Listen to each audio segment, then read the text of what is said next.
Welcome to Bound by Books. I'm sci-fi romance author Tina Moss, and I'm joined today by Marianne Maria, and I write paranormal romantic suspense and every other flavor of paranormal you can think of. that should be your brand, all the flavors of paranormal. Yeah. So how are you doing, Marianne? I'm good. How are you been? Good, You not know, bad. I know you're having a little bit of a hectic day. Is it hopefully we'll get some good times on the podcast. yeah. And how's your writing going? Um, it's not right now. Same. Same. It's not. It's not stalled because I don't have ideas. It's just stalled because I haven't had time. Yeah. I'm just trying to, you know, kind of get back in the swing of things. So after my dad died and having surgery on my knee and all of this other stuff, it's just been a little bit hectic for the last 2.5 months. So I Yeah. think it's time though for me to get back into the swing of things. And I have a book signing coming up and on the 22nd with the rain date the 23rd at That's the fun. Sleepy Hollow Cemetery in Sleepy Hollow, New York. Sleepy Oh, so Hollow fun. as in the headless horseman, Sleepy Hollow. So it's always, always, always a fun time. So if you're listening to this and you happen to be anywhere near Sleepy Hollow country, come on down and see us. Yes, You know, absolutely. And if you didn't catch our podcast last week, it was on mental health tips for writers, which is really relevant for this time of year. And, some people going through hard times as the weather changes with seasonal depression and a seasonal affective disorder. So if you are feeling it, you are not alone. And you can go check out our podcast for some tips and tricks to getting through, the hard times. yes, for writers, not For in general. writers. Yeah. Yes, for For writers writers. specifically, especially for things like, how to write when you are not feeling the call to writing. Yeah. Which is, sometimes you have to do it if it's part of your job and you kind of have to break through that more difficult time. But today we get to talk about a really fun topic that I think will be interesting to a lot of people. And that is writing to market versus writing to the muse. So, Mm. Marianne, when you think about those two things, what do you think the main difference is between them? Well, I think writing to market is probably nuanced. I think, writing to market, because you're writing to trend, what's Mm-hmm. hot now, that you can jump on the bandwagon of things that are selling right now. Um, the other flavor of that seems to be my word these days, flavor. You know, is that you're analyzing the market so that how to best navigate your story to fit what's expected, to Mm-hmm. hit all the beats, Exactly. to hit all the beats. So that's my take on it. What about you, T? What do you think? Yeah, I would agree. I think when you're writing to market, your mindset has to be what is popular for the genre that you've chosen. And you really have to know that genre in and out because you can spin it on its head if that's part of the marketing plan that you're going for, but you have to know the conventions before you change them in any way, before you break them in any way. It's kind of like the rules of writing, right? Know all the grammar rules before you break them kind of thing. But it is about, at the end of the day, being profitable and being good in your business, essentially. Because if you're going to treat writing like a business, then I think that is going to be writing to market and making sure that you are going to make money from this. Now, that's not to say that you're going to make money necessarily off of just like putting one book out there, but the purpose of writing to market is to treat it like a business, is to be profitable. So all of those factors come into play. Right. And I have been guilty of the past of just writing to Muse And as there's we nothing wrong with it. There's nothing wrong with either path. So just put that out there. right. I think you just have to know the expectations of one versus the other. So then on the flip side, what would you say is the writing to muse? Writing to Muse is just writing to whatever inspiration hits you, at least as far as I'm concerned. It's writing to whatever the characters are saying and the type of path you want to take within a specific genre. Like we were talking yesterday, you and I, when we had our bi-monthly Zoom call with the Mod Pod, With the as I Mod like to Pod. say it. And that we were looking at my YA series, Mhm. And that the first book actually fits dark academic, which is great. I'm going to take care of that in terms of keywords. But the second one follows the characters, but I throw the main character back in time, and you were like, time travel, Marianne, really? I stay with dark academic. So this is a perfect example of writing to Muse. I needed an idea. The thing is that the core of the series that we're talking about is this witchy family that lives in Sleepy Hollow, and the things that happened 200 years ago are now affecting them in present day. And one of the things that's affecting them present day happened in the past, and then this one character, it's up to her to go back in time and fix it, but she doesn't realize that that's what's going to happen. She just gets kind of dropped there and kind of left to her own devices to survive, and whatever she can remember from the history classes that she was half asleep in. So and then the book 3 is back as being dark academic, because it's about an entity that's affecting them in the present day at the high school. So Right. so I've got dark academic, and then this kind of weird throwback to and then dark academic. So that's writing to Muse in a nutshell. That's a perfect example. And honestly, all of that together sounds amazing, and it sounds great. Like, the question isn't whether the books are good or not. The question is, how do you market that? How do you set up reader expectation? Because now you've given them a book that is this dark academia, dark academic, right? And then all of a sudden, the second book, you switched us to time travel, which again, it sounds amazing as you're describing it. But now the reader expectation is, I'm going to get this set in high school, this paranormal set in high school. But now you've taken me back, X amount, hundreds of years, and I'm in time travel. And I was not, as a reader, prepared for that. So you have to set reader expectations. Now, if you have a series like that where you've already done that, the question is, how could you fit that into market? Like, if you've written a story, let's say, that's from the Muse, that's from the inspiration, and you didn't have a specific marketing plan in mind, it doesn't necessarily mean that you can't market it. It's just that you're going to have to change how you do that. So there's a couple different ways, just with your example, that I think right off the bat is, okay, well, could we have that as the second book? Could we turn that into a spin-off? Or could that be a prequel? Or could that be like an origin story? Does it necessarily have to be the second book? Could we have a series that was more in line with the first book? Well, after we spoke yesterday, I went back and I looked at the book, and I had forgotten, because I had written it, 7 years ago or so, Sure. that I had broken the book up into part 1 and part 2. And part 1, it takes place after graduation, and it's a year since their the issues of that happened in book 1.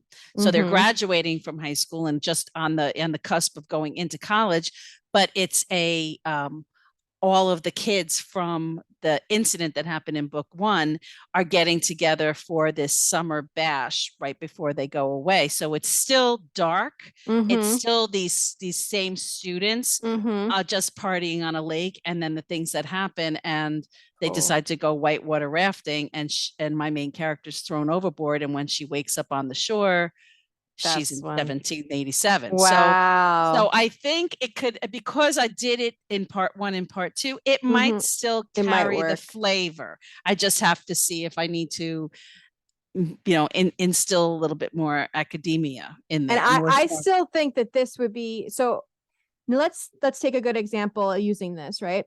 So if this is something that doesn't necessarily fit traditional genres or how we think of ebooks, you can play with this and have it broken down into what's becoming extremely popular right now, serialized stories. So those are things like Amazon's Vella, Wattpad, Radish, and about 1 million apps that come out every other month. But it's becoming especially popular with Gen Z and younger millennials to have stories that are bite-sized. If you think of them like how we used to think of soap operas back in the day, we'd have one every day. There was a different, story, but it was the same characters and continuing, and it could kind of go in any direction in terms of genre, but it was always very like high intensity angst. That's Right. kind of what these are now, except for a younger audience. And that sounds like something that might fit very well into that. So thinking outside of the box also, if you've written this story that's from the Muse and you don't know how to market it, you don't necessarily have to market it in a traditional way. You can find different paths where your story might fit better. Right.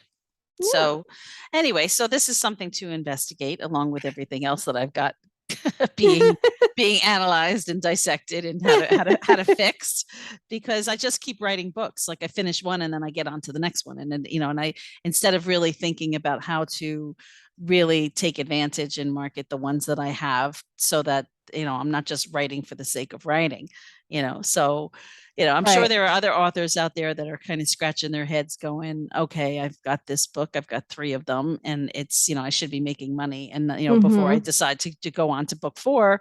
So anyway, but I'm a but big fan of, like, if something's not working and if you're not seeing sales from a book or series that you have done traditionally, change it up. There's no reason to let it sit there and linger. Again, even if it's a book that's written from the Muse. So, and there's no wrong way to do this, right? I think people who are writing to market have a very specific business mindset, in the sense that, like, okay, I'm going to do everything I can to hit every single thing I need to. So a good example for me is my sci-fi romance series. I started off as an urban fantasy and paranormal romance writer. Those were very much, written by the Muse. I had a little bit of marketing wherewithal, as I knew where I wanted to go. Certainly not with my first book, but with my next series, I cross genres. I said it was, paranormal criminal minds, and it very much is, but try to market a paranormal criminal minds and see how well you do. It's not easy because it crosses paranormal romance and romantic suspense, and once you're crossing genres, you're automatically making it harder on yourself to market. So when I hit my sci-fi romance series, I decided, okay, I need to know this market in and out. I read over 100 books in the market. I knew what readers were expecting, certain characteristics and tropes and things that I wanted to include in my books, things that I gravitated towards as a reader and enjoyed, and then making sure the covers were on trend, the blurbs were on trend, even as, down to the nitty gritty as what is the common point of view? Is it first person or third person? Which exactly. one? Like, that's Yep. how intensive I went into writing to market, as I really, really dug into this genre and said, okay, this is how I'm going to do it. I'm going to make sure that I give myself the best possible opportunity to make a splash in the genre. Um, Yep. and that's a business decision. I love writing these books. I enjoy them so much, but it still is very much a business decision as to, I want to be profitable with these books. So I think that's important, is to figure out, like, what is it you want from writing your books? And it's not to say that you can't have both. Well, that's what we all as writers we hope for, is to have both, to have the Mm-hmm. enjoyment of writing, loving our stories, loving our characters, loving our series, and having them stay, fertile in our minds, but also to become profitable. I mean, Yep. I've read 3 witchy cozy mysteries in this past month, 2 of them just this past week, because like I said, I didn't have much extra brain real Sure. estate available for things.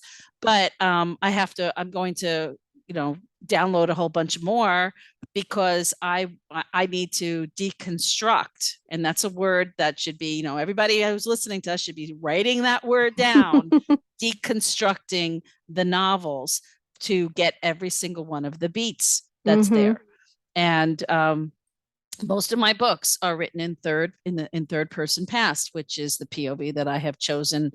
And these books, for the most part, are written in first person past. Mm-hmm. So, that's something that I have been taking note of. And also the fact that there's usually 3 red herrings that are thrown into the mix there before the real culprits are involved, are revealed and so Right. forth. I have to say that the 3 that I've read recently, the endings were rushed.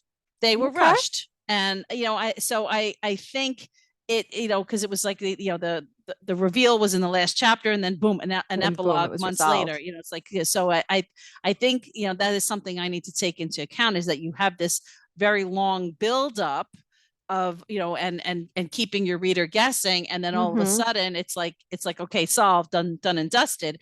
And I think it leaves you a little bit like, oh, like almost a little anticlimactic. And so maybe it's because these books were so long. You know what I mean? That's what I was These going to books are ask. like, Yep. 80,000 words. And I have found that my sweet spot for writing is usually between 50 and 60. Right. And well, 50 and 60,000 words is still considered a novel. It's just that maybe it's something that I have to explore and see how well they work.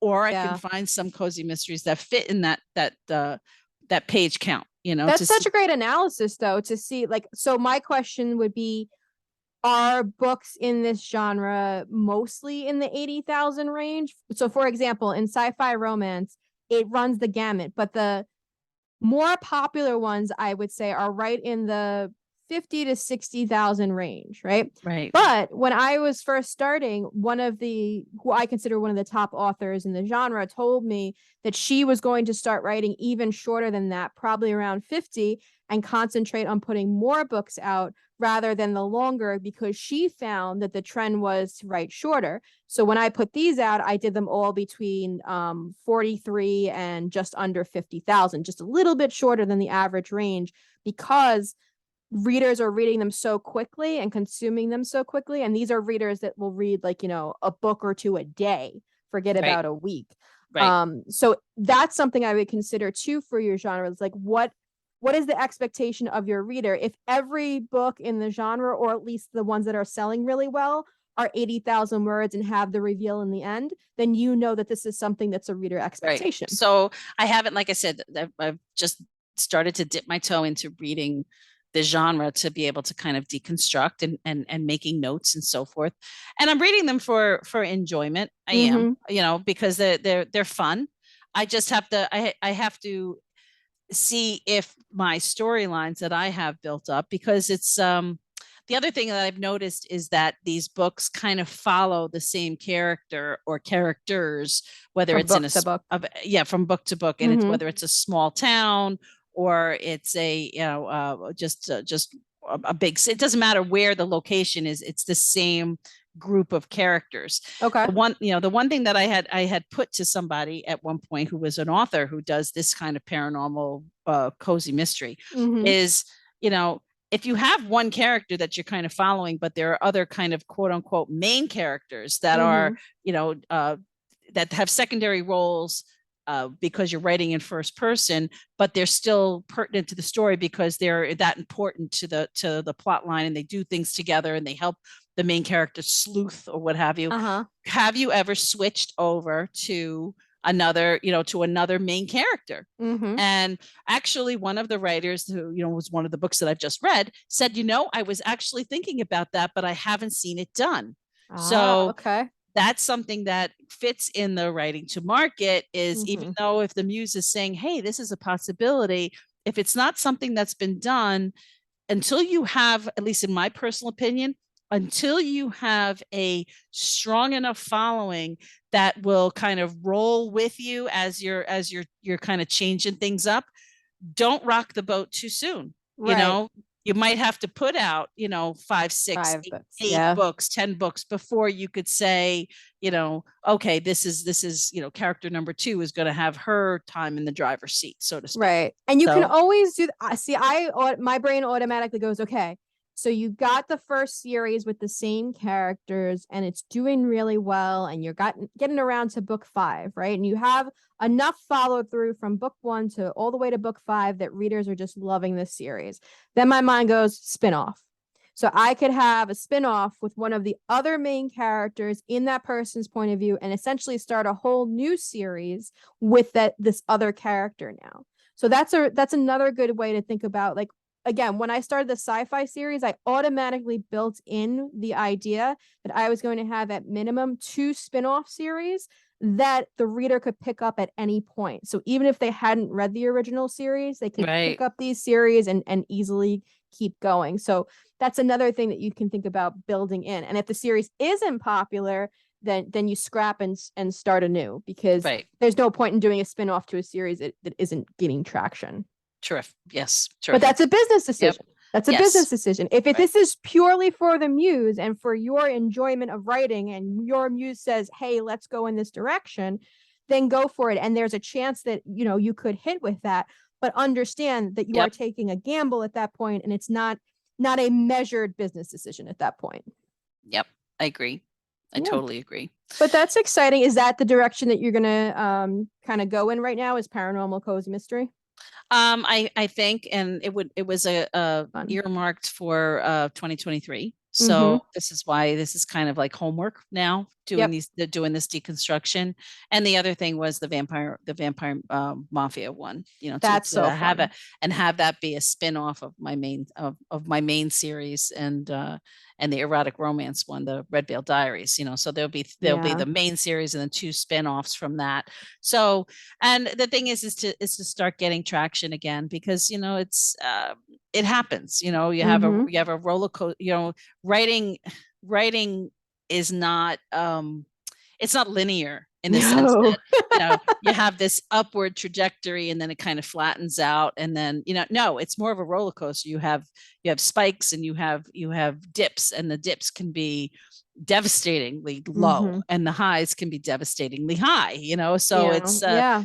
Yeah. it's a matter of whether or not you have the fortitude and to be able to stick with it. Because I mean, look at some of the people that we take for granted that are just meteoric at this point in Yeah. time. Like, for example, Christine Feehan. Oh my Chris. gosh, You Christine know, Feehan.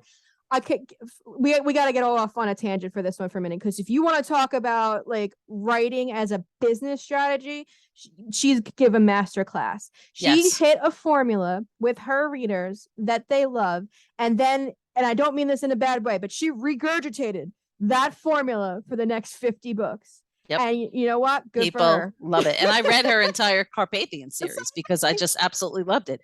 And the other person is Charlene Harris. Charlene Yeah. Harris wrote for 20 years Yeah. before the Sookie Stackhouse Southern Vampire series, Took which off. Yep. was True Blood, took Yep. off. And it's something that I don't even know what she's writing now, because I'm sure it's probably wonderful, but I don't know if Mhm. it's having the same success. But after True Blood hit and it was the Sookie Stackhouse series, it's like now she has this built-in audience. Yeah. And That's just gonna she can write to Muse.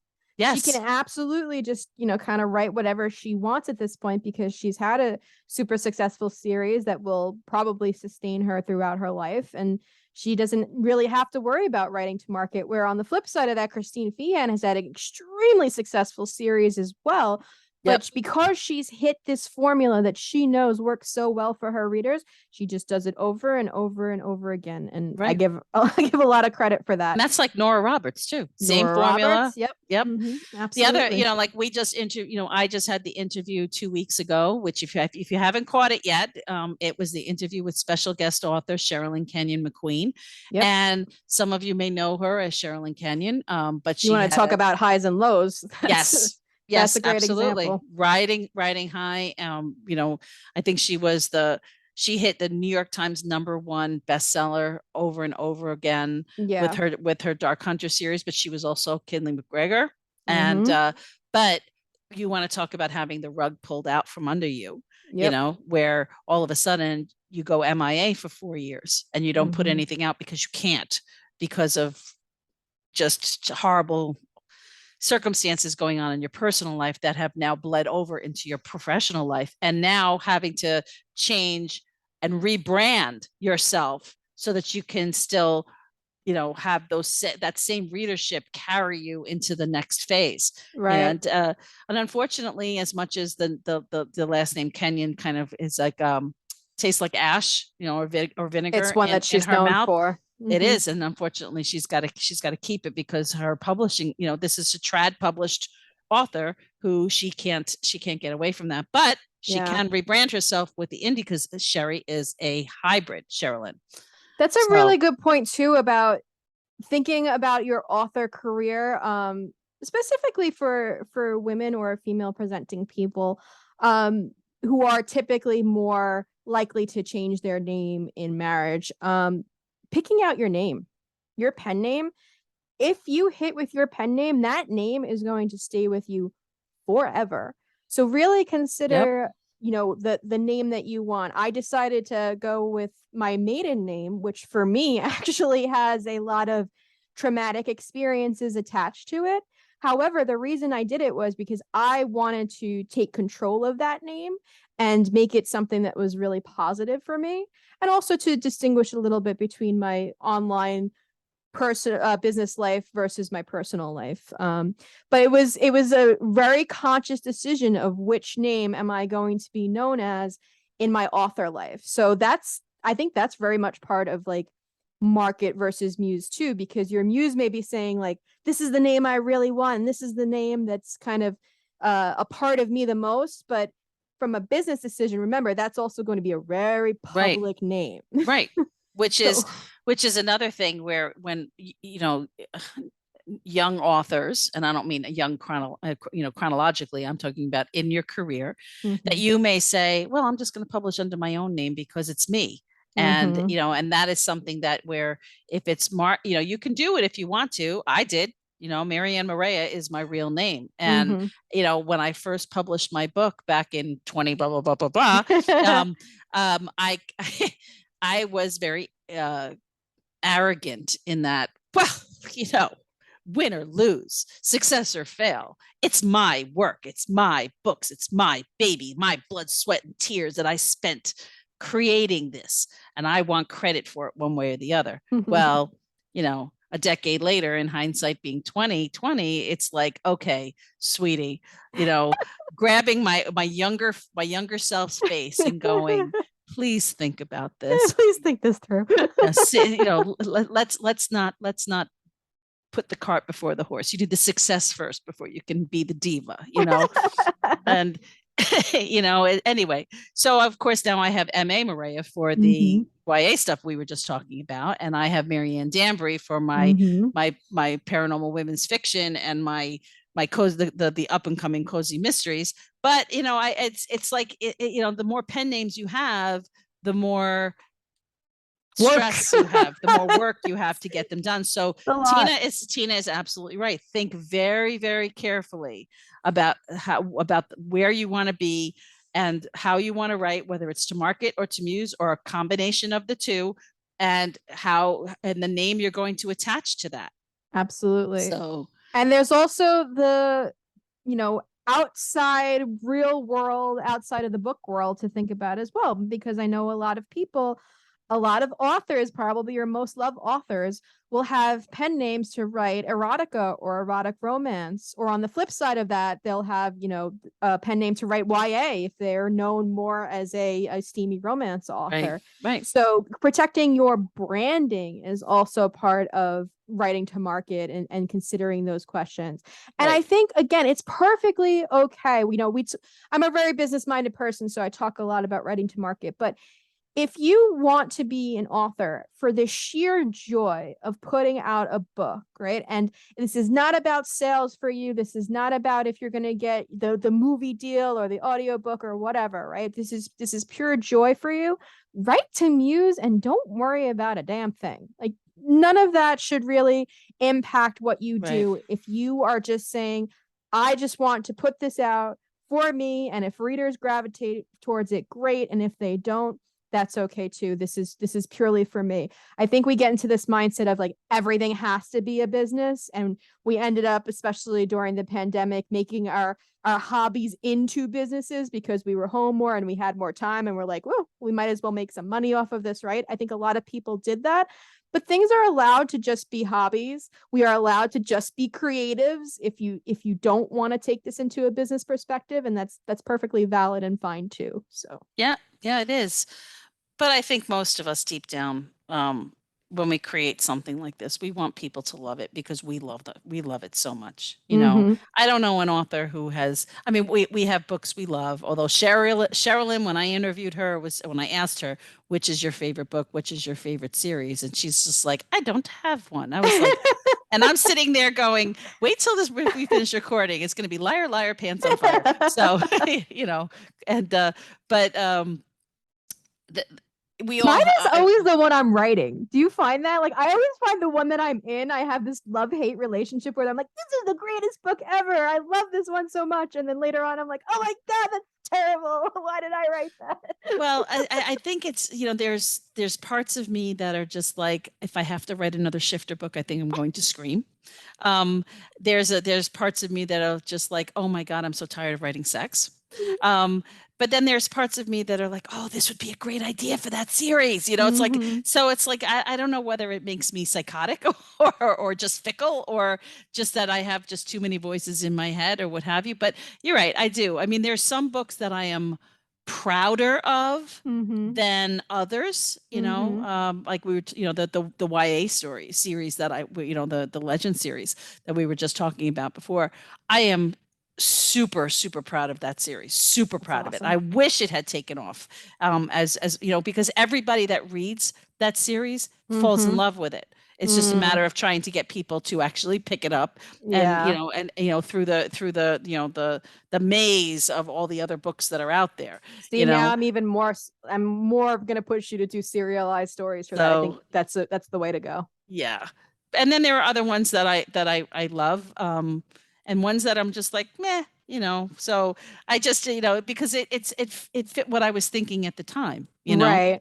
I feel that way about my first book that I wrote with my co-author. It was such like a special experience in the moment, and it was, my first real book, and we wrote it together and we had so much fun, and it was such a good time.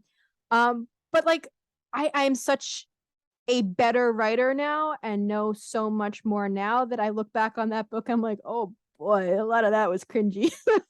Yeah. But Yeah. it has a special place in my heart, even though I don't think it's the best book I've ever written. Although my husband does, which I think is pretty funny. But alien pickles is not the market for him. But yeah, and that is the one that I spent the most time on, ironically. Like now, just because where I am in my career, I can write a book much quicker than I ever could before. And I was such a perfectionist at that stage that I think that I overwrote in a lot of ways. I overwrote, I over edited because I was so analytical about it. I wanted it to be perfect. And I think in that perfection took down the story, the quality of the story. So I think that's another part too of writing in general, whether to market or Muse, is don't think so much. Gosh, we're such overthinkers, I think, in general as writers, but Yes. sometimes the story is just supposed to be the story, and we say, oh well, the first draft is crap and you got to sort through the crap, and that's not always true, because I don't write full first drafts like that. I don't write the crap first draft as so many, experts, I put that in air quotes for those that are listening, will tell you to do. I do all the things you're not supposed to do. I edit as I go. I Same. sink very deeply into the story before I put Same. the words on paper. I Yep. I mull over it and I'm thinking about it and I'm outlining like crazy. And then by the time that I'm ready to write, the story is there and just it's flowing out of me in a way that isn't crap and that is actually good the first time it comes out. Of course, it still needs editing, but like for the most part, I'm editing as I'm going, and I'm my first draft is not crap. Yep. I'm the same. I only write one draft Yeah. because I edit as I write. And then if something's not working, I actually, I know you hate my notebooks, but you hate my notebooks, but they serve a I'm just purpose so and serve. fearful. I'm so fearful they're gonna like catch fire or something. I'm like, I need a digital form of them. I write down, okay, what's the problem here? What's the conflict? Or Yeah. is it missing a conflict? Why is it, we call it, especially what my friend Jinsey Lumpkin says, the messy middle. the messy Mm-hmm. middle of the story. It's a matter of trying to make sure that you know where you're going. And this is where being a pantser sometimes, gets in the It's way, challenging, yeah. because it's challenging. So I've kind of become a hybrid where I do outline and I do Mm-hmm. pantsed, because Nice. as you're editing, as you're going along, or you have an outline it's just a guide, really, because Exactly. you could be, I don't know about you, but I get a lot of my ideas when I'm driving Mm-hmm. and when I'm in the shower, The you know, shower, man.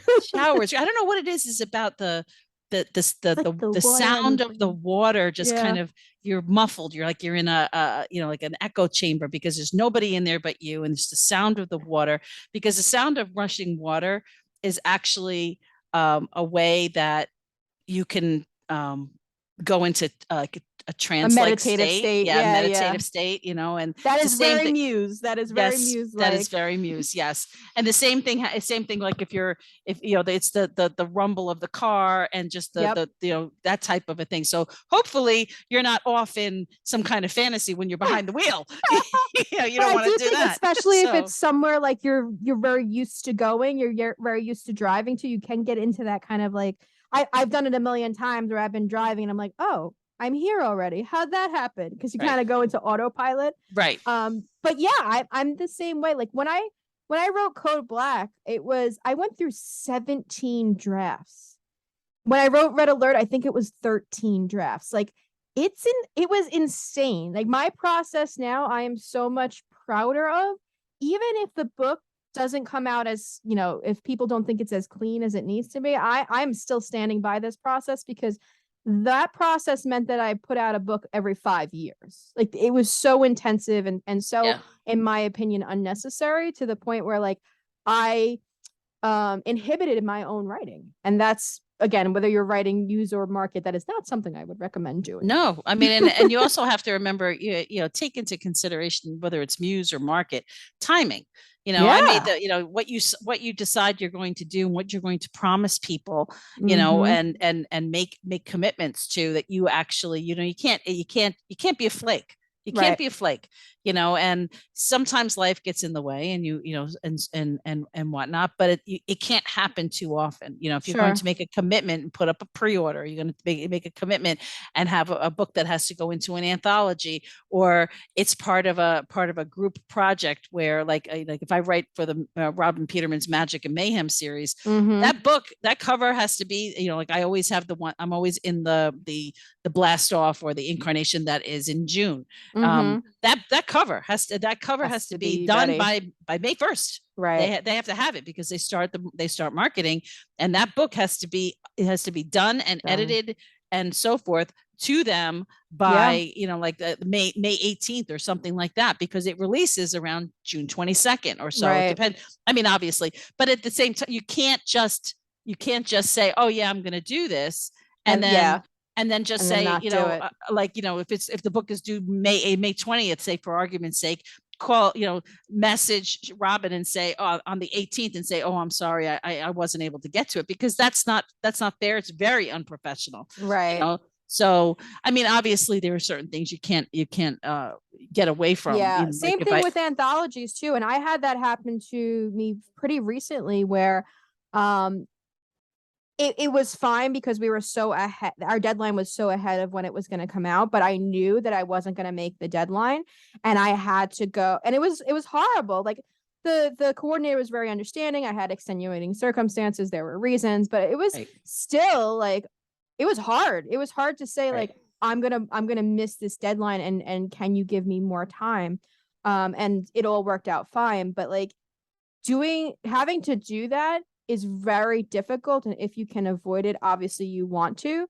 Also, just, I always think about writing to market, a lot of people will try to chase trends.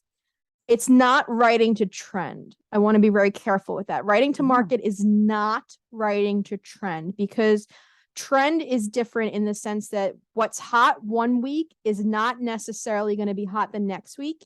And if you try chasing the trends, you're going to constantly be like shifting between different things, which is a very bad business plan.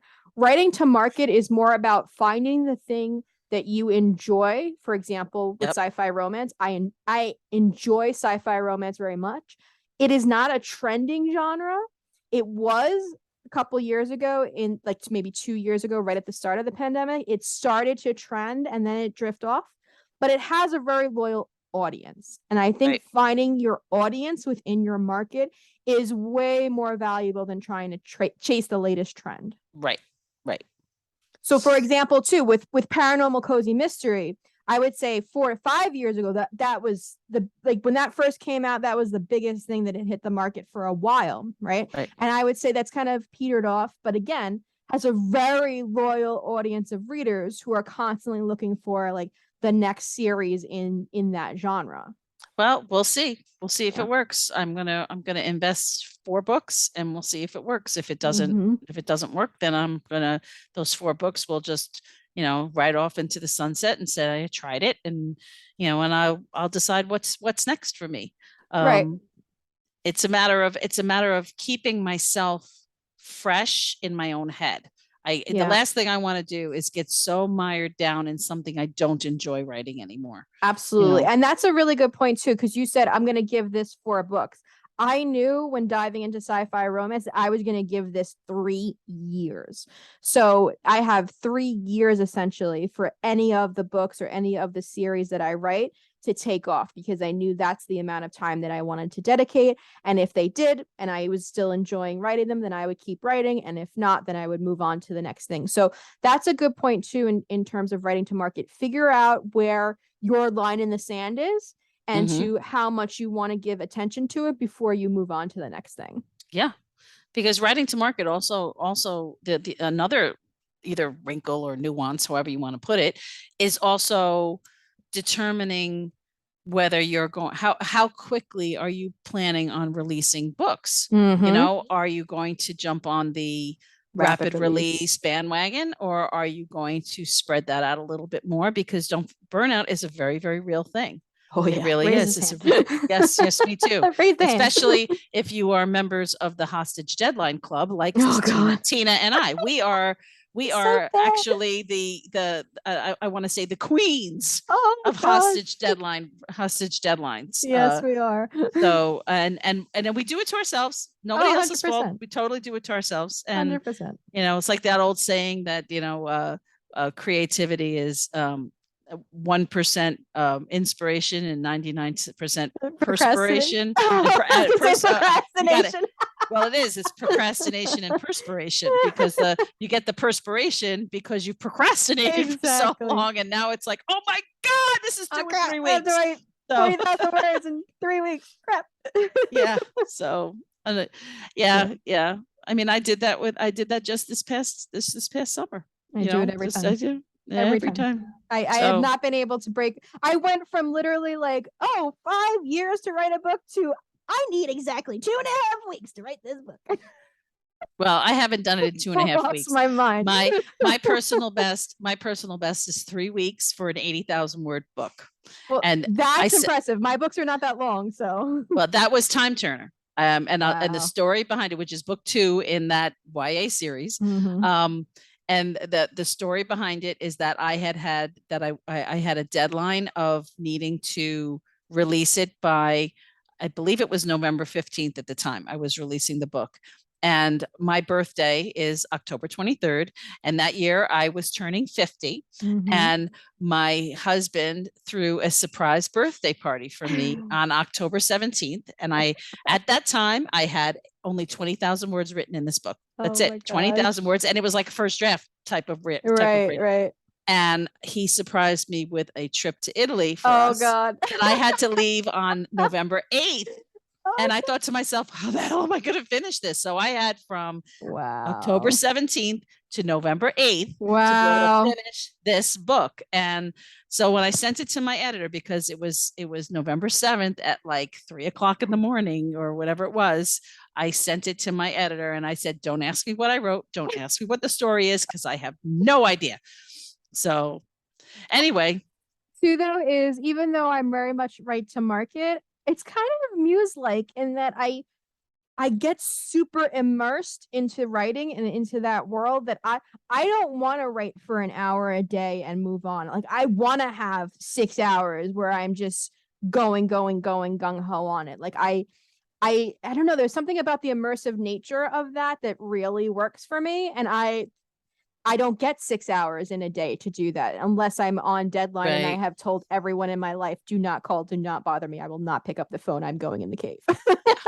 Well, I have done So, that. I have done that plenty of times where I have been in the cave and yeah. I tell people I am going to be in the cave. Yeah. And now in my new house, I don't have a like, Designated space.